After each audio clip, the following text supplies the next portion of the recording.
हजारों हजारों लोग यहाँ से निकल पड़े और अंजार को लेकर हम लोगों ने सिलेंडर किया और ये अंजार का सिलेंडर हुआ, दूसरे दिन बेल भी हुआ।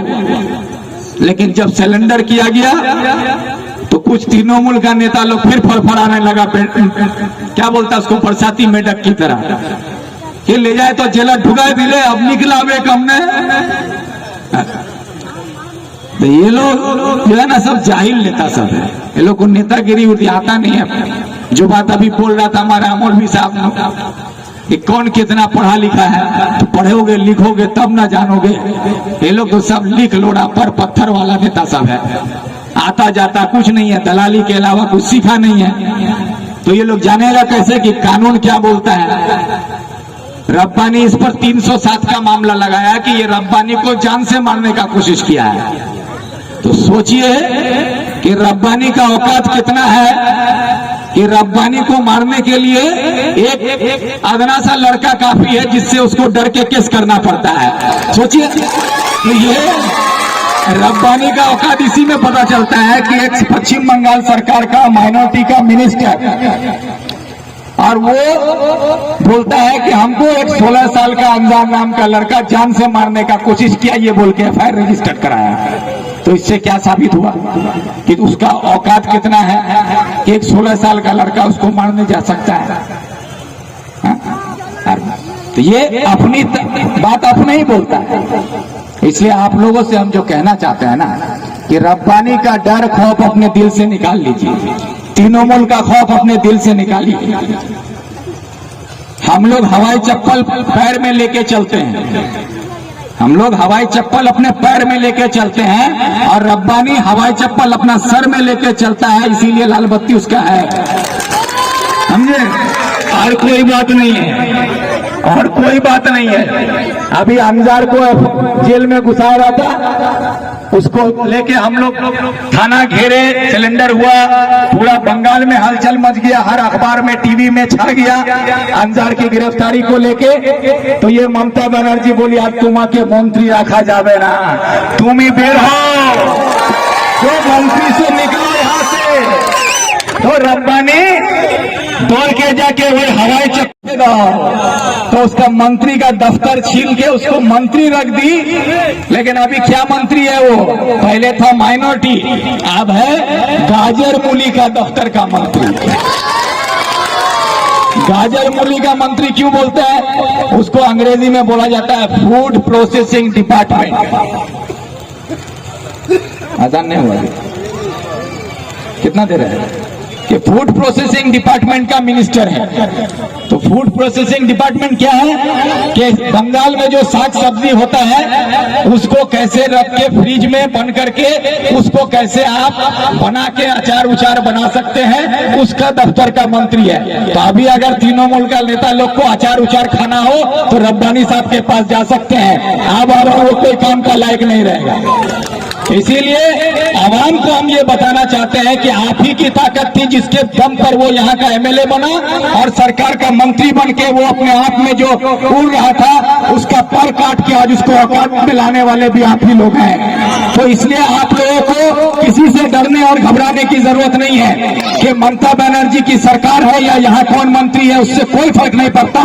देश कानून से चलता है, संविधान से चलता है और संविधान और कानून आवाम के हक में है। इसलिए आप और हम सबको मिलकर अपने देश का संविधान, अपने देश के कानून की हिफाजत करते हुए अपने हक और इंसाफ के साथ आगे बढ़ना होगा। और आप लोगों को ये डराया जाएगा आज के बाद कि पंचायत हमारा है, समिति हमारा है, जिला हमारा है, एमएलए हमारा, मंत्री हमारा, मुख्यमंत्री हमारा, सब कुछ हमारा है, तुम क्या करोगे। तो खुले लफ्जों में ठिकरी बारी में आप लोगों सबको कह रहा हूं, आप लोग ऐलान कर दीजिएगा कि पंचायत तुम्हारा, समिति तुम्हारा, जिला तुम्हारा, मंत्री तुम्हारा, सरकार तुम्हारा, मुख्यमंत्री तुम्हारा, विक्टर हमारा है। ये बात आप लोग कर दीजिएगा।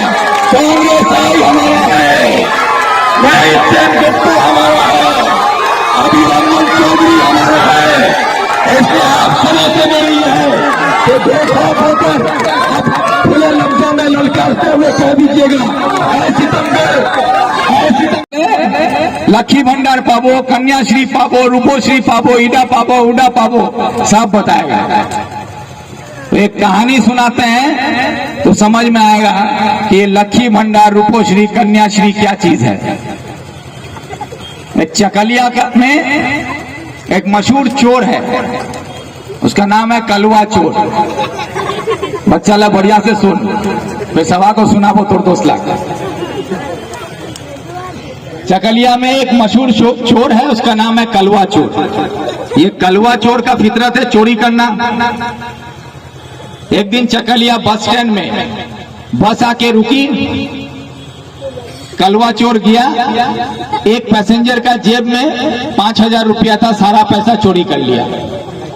अब चोरी करने के बाद बस स्टैंड के उल्टे तरफ चाय का दुकान में बैठ के चाय और बिस्किट खाने लगा।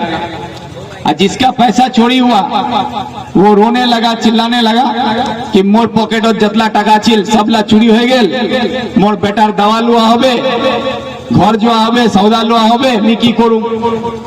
वो अपनी तकलीफ लोगों को बताने लगा, रोने लगा, चीखने लगा। आसपास का आदमी उसको घेर के सुनने लगा और चाय का दुकान में बैठ के कलवा चोर भी सब देख रहा है। काफी देर तक वो रोने लगा, चिल्लाने लगा कि मेरा सारा पैसा चोरी हो गया, मेरा बेटा का दवा कैसे लेंगे, घर कैसे जाएंगे, सामान कैसे लेंगे। तो कलवा चोर उठ के फिर उस आदमी के पास जाता है जिसका पैसा चोरी किया था। जाके उसको बोलता है, क्या हुआ, क्यों रो रहे हो? तो वो आदमी अपना दुख जाहिर किया कि मोर सबला टका चोरी हो गए, 5,000 टका छिल सबला चोरी करे ले, मोर बेटार दवा लो। अबे फिर से वही कहानी सुनाया। तो कलवा चोर बोला, घबराओ मत, हम है ना। और वो अपना जेब से 500 रुपया निकाल के उसको देता है, ये लो। तो वो आदमी सोचता है कि मैं आते देर से कान छीनू, कोई मोर बात नहीं सुनील, इधर कलवा लोगटा तो बहुत बढ़िया, मोर दुख सुने मो 500 टका मदद करी। उसको दुआ दिया और फिर अपना घर चला गया रोते धोते। तो ये बात को समझिए कि ये कलवा चोर कोई और नहीं है, ये कलवा चोर रब्बानी, मोनी और ममता बनर्जी है, जो आपको चारों तरफ से लूटता है, जो आपका पैसा चारों तरफ से लूटता है। आप ही का 5,000 रुपया चोरी करता है, फिर आप ही को 500 रुपया लक्ष्मी भंडार देता है। आप ही को फिर बोलेगा तो ईदा दिनू तो कुड़ा दिनू, लेकिन आपका खून चारों तरफ से चूसा जा रहा है। आज अगर आपका भाई भाई में झगड़ा हो जाए तो एक नेता का काम है दोनों भाई को बुला के घर में बैठा के डांट के हो, समझा के हो, बोलेगा तुम लोग दोनों भाई मिटा लो, यहीं पर बैठ के मिल लो। लेकिन यहाँ क्या बोलेगा, एक भाई को ती चले जा थाना, नहीं बोले दीजिए, आपको भेज दिया थाना, आप जाकर थाना में केस कर फिर दूसरा भाई दौड़ के जाएगा कि मोर भाई साथ झगड़ा हो, मोर भाई मोर ऊपर केस करे दिए, तो फिर उसको अलग से बुला के बोलेगा भाई तो केस करे दिए, तो जाए जल्दी से केस क्या करे उसमें बोले दीजिए। फिर आप भी दौड़ के जाइएगा केस करने के लिए, आप दोनों भाई का केस हो जाएगा। उसके बाद पुलिस को बोलेगा आपने आपको चाप दिन, आप पुलिस उसका दलाल, आप पुलिस का दलाल मोनी, दोनों मिलके फिर वहां से आपको भी दौड़ाएगा, आपको भी दौड़ाएगा। आप दोनों भाई डर के मारे फिर दौड़िएगा, मोनी मुख तो पुलिस धरवा केसटा तो बड़का केस करे दिए तोर ऊपर झमेला छया। अब बड़ा बाबू से बात करवा दे, अब बात करके फिर आपको बोलेगा शाम करे हो, फिर शाम को जाइएगा थोड़ा बात करो, बड़का झमेला केस करे दिया तोर ऊपर 5-10 हजार नहीं हो, 25,000 टका लगबे। अब आप बोलिएगा मैं अतला कुंटे पा, मोर तो टका नहीं, कुछ नहीं, बोला नहीं तो कुछ करवा नहीं जाओ, नहीं तो जेल जो आवे। तो बोले ठीक है मैं देखी, अब घर में आइएगा, गोरू बकरी बेचिएगा, फिर पैसा जमा कीजिएगा, फिर ले जाके मोनी का हाथ में पैसा दीजिएगा 20,000 रुपया। बोले अभी 25,000 नहीं पानू, 20,000 टका पानू। अरे थी तो फिर मोर अपना लोग चल तोड़ता नहीं, 5 टका कम कर दीजिए, तो मोर अपना लोग तोड़ता नहीं, 5,000 टका कम कर दीजिए। और बोला बड़ा बाबू फोन लगा दीजिए, आप बड़ा बाबू को फोन कर दिया, बड़ा बाबू को दिया 5,000 या 7,000, अपना जेब में रख लिया पैसा, और आपको बोले अति जाए सुते रहो। अब आपका भाई को फिर पुलिस पकड़ने दौड़ेगा, फिर उसको बुलाएगा, फिर उससे भी ऐसी पैसा लेगा। मतलब आपका घर का रोजी रोटी, आपका मेहनत का पैसा, जो पैसा से आपके परिवार का तरक्की हो सकता था, आपके घर में अगर मकान है तो उस मकान में अगर आप चाहते तो प्लास्टर कर सकते थे, उसी पैसा से आप चाहते तो अपने घर में नया पंखा ले सकते थे, अपना जरूरत का सामान पूरा कर सकते थे, घर में कोई बीमार हो तो उसका इलाज कर सकते थे, बहू बेटी को शादी ब्याह के में अगर कुछ जेवर का जरूरत हो तो उससे कुछ छोटा मोटा जेवर बना सकते थे। आपका सारा पैसा ये लोग इसी तरह से लूट के आपको भी बर्बाद कर रहा है, हमारे समाज को भी बर्बाद कर रहा है। इन लोगों के खिलाफ ये लड़ाई कांग्रेस लड़ रही है। कांग्रेस आपसे कोई वादा करने नहीं आई है, कांग्रेस आपको सिर्फ यकीन दिलाने आई है कि आपको हक और इंसाफ के लड़ाई में आपका साथ कांग्रेस देगी। जुल्म और जालिमों के खिलाफ लड़ने के लिए आप अपने आप को कमजोर मत समझिए, आपके साथ कांग्रेस खड़ी रहेगी, ये यकीन आप लोगों को हम दिलाते हैं आज।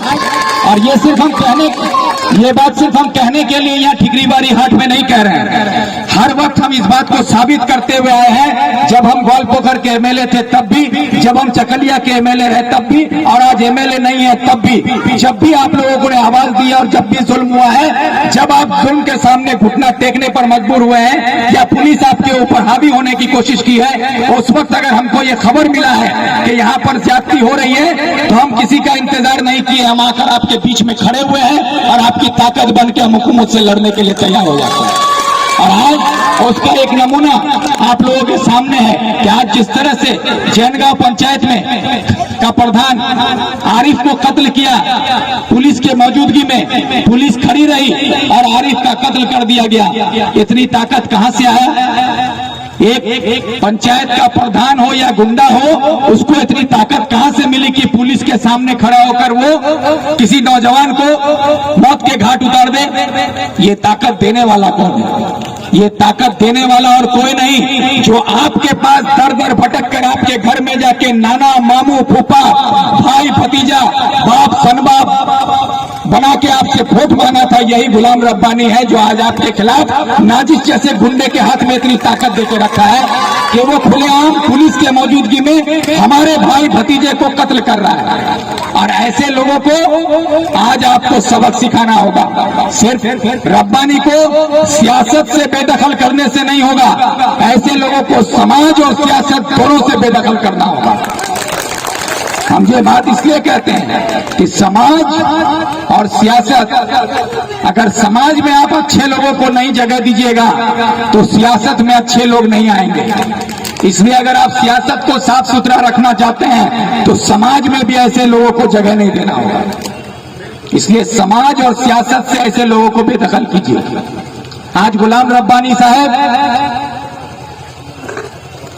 जिस तरह की हरकत अपने आवाम का वोट लेकर अपने ताकत के गुमान पर ग्वालपोखर में, प्याज पोखर में एक आदना सा 16 साल के बच्चे को, सिर्फ उस बच्चे का कसूर इतना था कि प्याज पोखर में उसने एक सवाल कर दिया गुलाम रब्बानी साहब से कि आरिफ के कातिलों को का क्या होगा, आरिफ को कातिलों को सजा मिलेगी या नहीं, ये सवाल पूछा गया था। क्या ये सवाल गलत है? ये सवाल पूछने पर आरिफ को के हक में सवाल पूछने पर अंजार नाम के उस 16 साल के बच्चे को वहां पर मंत्री के मौजूदगी में मारा गया। अंजार है वो है, यही है वो अंजार। प्याज पोखर का ये 16 साल 17 साल होने वाला ये लड़का, इसके चेहरे पर अभी दाढ़ी तक नहीं निकला है। और रब्बानी से सवाल पूछने पर रब्बानी साहब ने अपनी मौजूदगी में इस लड़के को पीटा गया। रब्बानी साहब के सामने इसको पीटा गया, इसका मोबाइल छीन लिया गया और रब्बानी साहब जाने के बाद इसके घर में 6 गाड़ी 70-80 पुलिस लेके इसके घर में पहुंच गई इसको गिरफ्तार करने के लिए। क्या ये कोई खूनी है? क्या ये आतंकवादी है कि इसको पकड़ने के लिए 70-80 पुलिस लेके पुलिस को बहादुरी दिखाना होगा? लेकिन नाजिश पुलिस के सामने खड़े होकर कत्ल करता है तो हमारी पुलिस हाथ में चूड़ी पहनकर उसकी दलाली करती है और एक कमजोर सा नौजवान जो हक की बात बोलता है उसको पकड़ने के लिए 70 पुलिस जाती है। यह है गुलाम रब्बानी का इंसाफ। और जब इसको पुलिस पकड़ना चाही, हम लोगों को खबर मिला, हम लोगों ने कहा कि नहीं, इसके खिलाफ आवाज उठानी होगी। अंजार को हम अपने साथ लेकर चकलिया चले गए कि मेरे पास रहो, देखते हैं कैसे पुलिस तुमको गिरफ्तार करता है। इसको ले जाकर हम अपने घर पर रखे और यहाँ पर हम लोग नसीम भाई, नूर भाई, जैनुल, हम लोगों ने ये तय किया कि यहाँ पर बैठकर कि हम लोगों को इसके खिलाफ आवाज उठानी होगी और अंजार को पुलिस ढूंढने की जरूरत नहीं है। अंजार कोई मुजरिम नहीं है, अंजार कोई आतंकवादी नहीं है। अंजार इंसाफ की बात किया है और उसके साथ हम लोग सब कोई खड़े होकर अंजार को पुलिस ढूंढने क्यों जाएगी, हम लोग